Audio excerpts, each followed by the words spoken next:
Halo, assalamualaikum warahmatullahi wabarakatuh. Apa kabar semuanya? Salam sehat dari saya. Baiklah, video pembelajaran kali ini tentang sejarah matematika di Yunani. Baiklah, marilah kita langsung saja masuk ke dalam pembahasan kita pada kesempatan kali ini.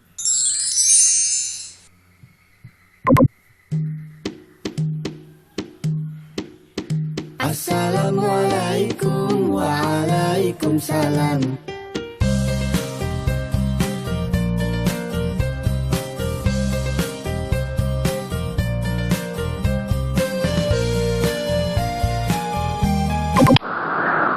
Judul pembelajaran pada kali ini yaitu sejarah matematika Yunani. Baiklah, sebelum kita masuk ke dalam sejarah,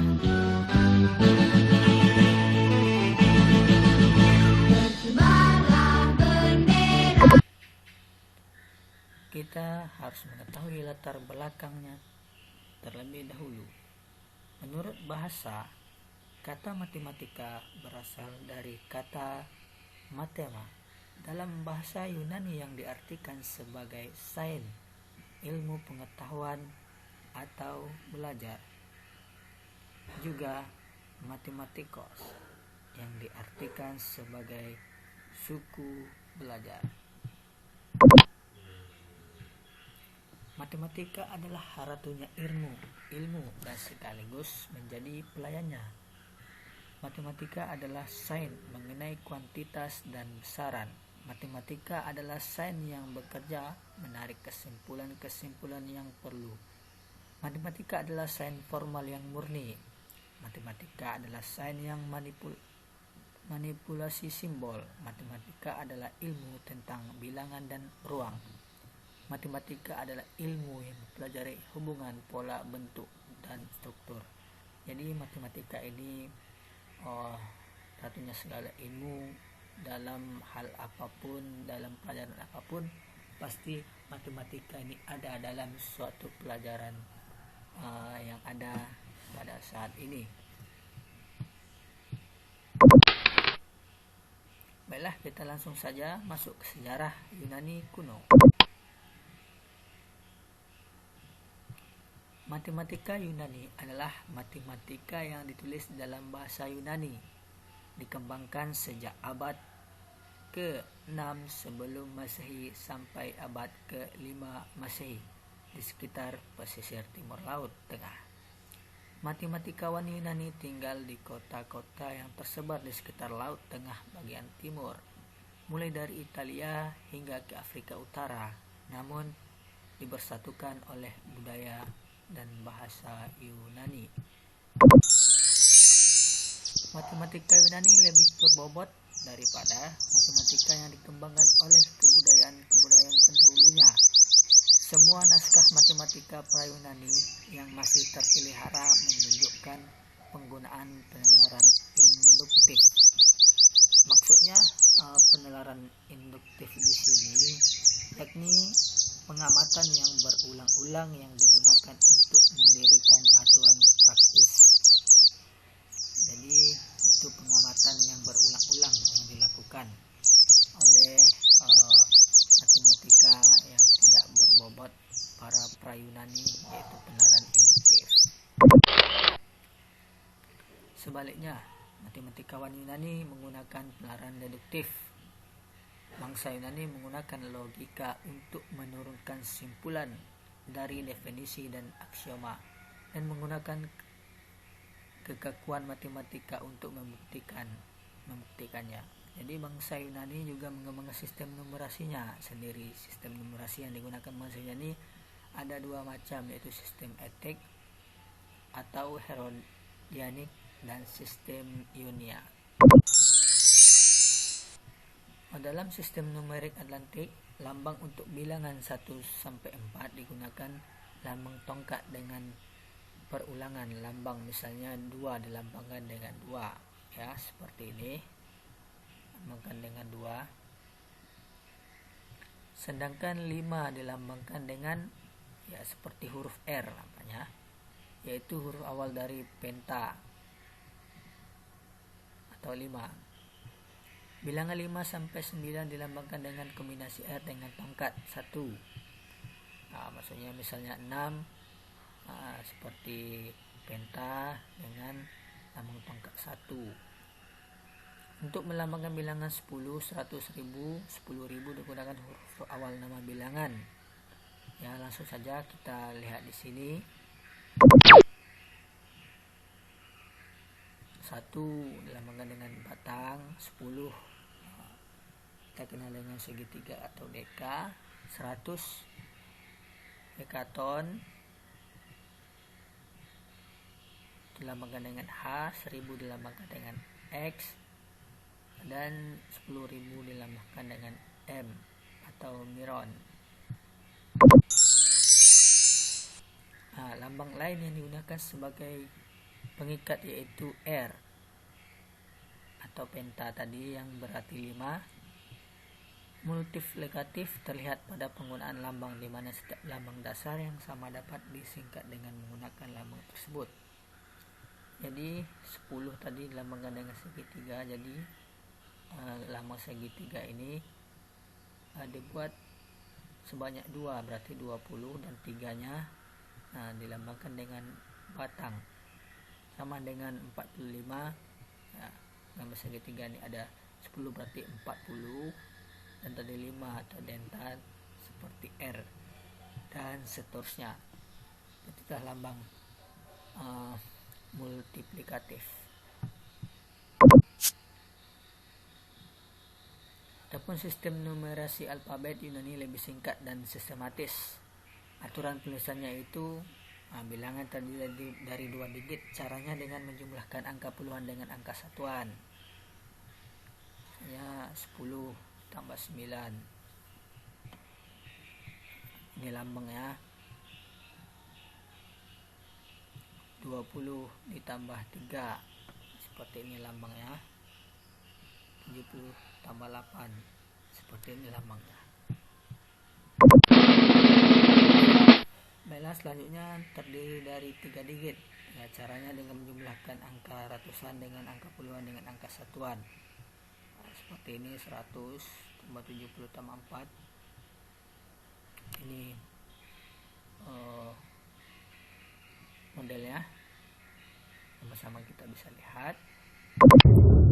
Selanjutnya bilangan terdiri dari 4 digit atau ribuan dengan cara mempunyai tanda aksen. Tanda aksen di atasnya contoh sini 1000, 3734, begini modelnya. 1287 menambahkan aksen di atasnya. Bilangan terdiri dari 5 digit atau lebih, digunakan dengan tanda M. Contoh seperti ini.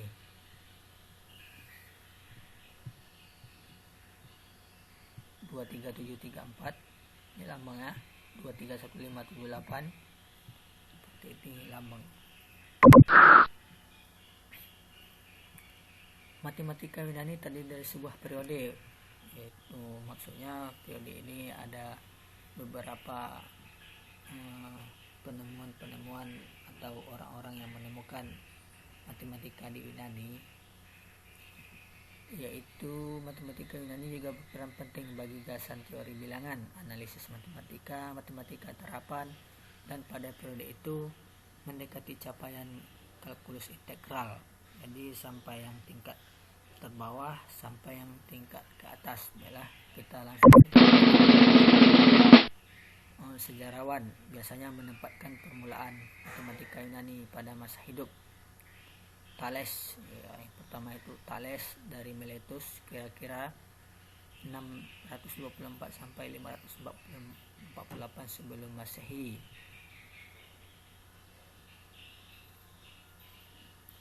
Jadi Thales ini mengemukakan pendapatnya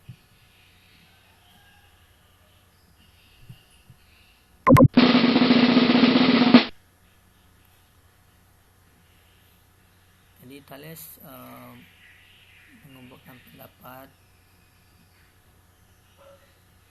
yaitu yang menyatakan bahwa sudut-sudut busur atau sudut sentuh busur yang dilukiskan di dalam setengah lingkaran adalah sudut siku-siku. Ini teorema dari Thales bahwa sudut sentuh busur yang dilukiskan di dalam setengah lingkaran adalah sudut siku-siku.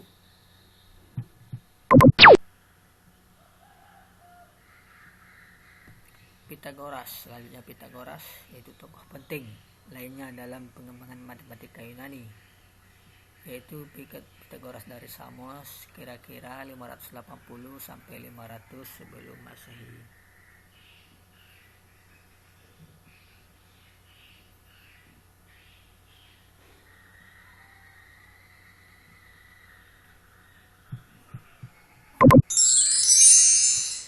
Baik, kita mengenal lebih dalam tentang Pitagoras. Jadi Pitagoras ini hampir sama seperti Thales. Pitagoras juga berkunjung ke Mesir dan Babilonia, kemudian Magna Graecia di bawah kekuasaan Nebukadnezar II, tapi menetap di Kroton. Pitagoras mendirikan sebuah mazhab yang disebut mazhab Pitagoras yang menangani pengetahuan dan sifat-sifat wajar, dan oleh karenanya semua temuan para pengikut mazhab Pitagoras menjadi milik mazhab ini. Dan karena di zaman kuno adalah suatu kelaziman untuk memberikan semua penghormatan bagi sang guru, jadi Pitagoras sendiri dihargai atas temuan yang dibuat oleh mazhabnya. Aristoteles ini seorang yang menolak penghormatan apapun yang khusus bagi Pitagoras sebagai pribadi. Lanjut, kita masuk dalam penemuan orang selanjutnya, yaitu Hippocrates. Hippocrates ini semula adalah seorang pedagang yang memutuskan untuk belajar geometri, yang kemudian mengalami kesuksesan dalam bidang matematika. Hippocrates menulis buku yang berjudul Elements of Geometry, mendahului karya Euclid Element.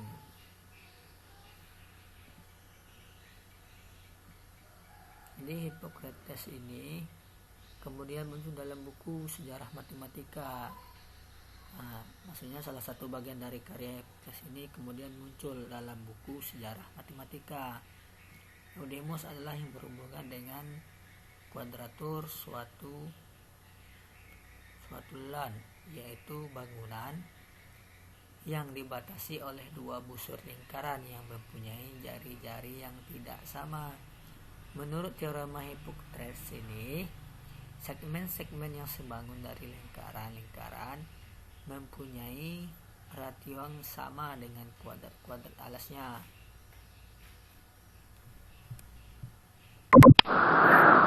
Kita selanjutnya tentang penemu selanjutnya, yaitu Eudoxus. Dalam bidang matematika, Eudoxus memperkenalkan suatu hal yang baru tentang perbandingan seharga. Eudoxus memberikan definisi yang baru dan lebih ekspektabel untuk perbandingan seharga, yang mengatakan bahwa A per B itu sama dengan C per D. Jika dan hanya jika diketahui bilangan M dan N, bila mana MA per NB, maka MC kurang dari ND, dan apabila MA sama dengan NB, maka MC sama dengan ND, atau apabila MA besar dari NB, maka MC besar dari ND. Lanjut, untuk yang terakhir, inilah si Menekmus. Menekmus ini adalah seorang murid dari Akademi Eudoxus dan merupakan matematisian yang terkemuka. Menekmus menemukan lagi kurva-kurva baru yang dikenal dengan elips, parabola, dan hiperbola. Dengan mengenal kurva baru ini, maka problem nilaian dengan mudah dapat diselesaikan. Jadi dalam memperlihatkan sifat-sifat irisan kerucut, Menaechmus mulai dengan kerucut tegak, siku-siku sudut puncak 90 derajat. Apabila kerucut ini dipotong oleh bidang datar tegak lurus pada suatu unsur kerucut, maka kurva dari irisan yang terjadi persamaannya dapat dituliskan dalam bentuk Y pangkat 2 sama dengan 1x, di mana 1 suatu konstanta yang besarnya tergantung dengan jarak antar titik puncak dengan perpotongan bidang. Inilah sejarah nyanyi kuno yang dari zaman kuno sampai dengan zaman modern. Si Menaechmus inilah yang telah menemukan sampai dengan matematika saat sekarang ini. Jadi dapat disimpulkan menurut bahasa, kata matematik berasal dari kata matema. Dalam bahasa Yunani yang diartikan sebagai sains, ilmu pengetahuan atau belajar, juga matematikos yang diartikan sebagai suku belajar. Matematika Yunani pada periode setelah Iskandar Agung kadang-kadang disebut matematika Helenistik. Kata matematika sendiri diturunkan dari kata Yunani kuno matema, yang artinya pelajaran. Dengan instruksi, bangsa Yunani juga mengembangkan sistem numerasinya sendiri. Jadi telah kita pelajari tadi sistem numerasinya dari bilangan 1 sampai bilangan ribuan, dari berapa 1 digit sampai 5 digit tadi telah kita bahas. Ada itu sistem etik atau Herodianik dan sistem Ionia. Matematika Yunani baru dimulai berkembang kira-kira abad ke-6 sebelum Masehi dengan pelopor pertama matematika Yunani kuno adalah Thales dan Pythagoras. Inilah orang pelopor yang pertama di pembelajaran matematika Yunani kuno. Kemudian bermunculan tokoh-tokoh matematika Yunani yang lain seperti Archimedes, Plato, Aristoteles dan lain-lain sebagainya.